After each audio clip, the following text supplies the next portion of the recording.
আসসালামু আলাইকুম, hello everyone, welcome back to my channel. আশা করছি আপনারা সকলে অনেক ভালো আছেন। আজকের রেসিপিটি হলো তেলাপিয়া মাছ দিয়ে করলার তরকারি। বিসমিল্লাহির রহমানির রহিম। চুলায় বসিয়ে দিচ্ছি একটি কড়াই, এর মধ্যে দিয়ে দিচ্ছি সরিষার তেল। তেলটি গরম হওয়া পর্যন্ত আমরা মাছগুলো ভালোভাবে ধুয়ে এর মধ্যে হালকা একটু লবণ এবং হলুদ দিয়ে মেখে নিচ্ছি। তেলটি ভালোভাবে গরম করা হয়ে গিয়েছে, এর মধ্যে দিয়ে দিচ্ছি মাছ। আমরা তরকারিটি মাছের মাথা দিয়ে রান্না করব, তাই আমরা 4টি মাছের মাথা নিয়েছি। মাছের মাথাটি দুই পাশ ভালোভাবে ভাজা হয়ে গেলে উঠিয়ে নিতে হবে। উঠিয়ে নেওয়ার পর এর মধ্যে অল্প করে দিয়ে দিচ্ছি তেল, দিয়ে দিব পেঁয়াজ কুচি। পেঁয়াজ কুচি দেওয়ার পর নাড়াচাড়া করে নিচ্ছি। পেঁয়াজটি ভালোভাবে নাড়াচাড়া করে নেওয়ার পর এর মধ্যে আমরা দিয়ে দিব কাঁচামরিচের পেস্ট। 7 থেকে 8টি কাঁচামরিচ আমরা পেস্ট করে নিয়েছি। এখন এর মধ্যে দিয়ে দিব জিরা বাটা হাফ টেবিল চামচ, আদা রসুন বাটা হাফ টেবিল চামচ, গুঁড়ো মরিচের গুঁড়ো 1 টেবিল চামচ, হলুদের গুঁড়ো 1 টেবিল চামচ। নাড়াচাড়া করে নিচ্ছি। দিয়ে দিচ্ছি স্বাদ অনুযায়ী লবণ।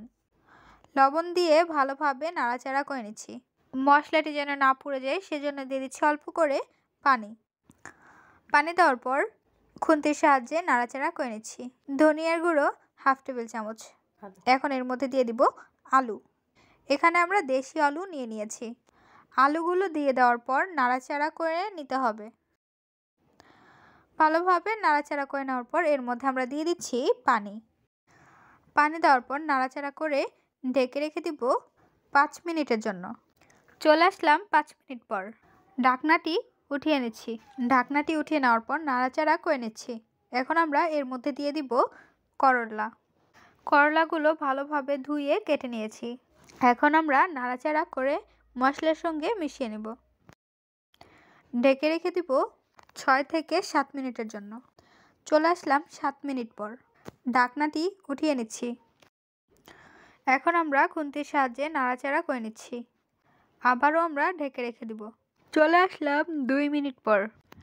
ঢাকনাটি উঠিয়ে নিচ্ছি।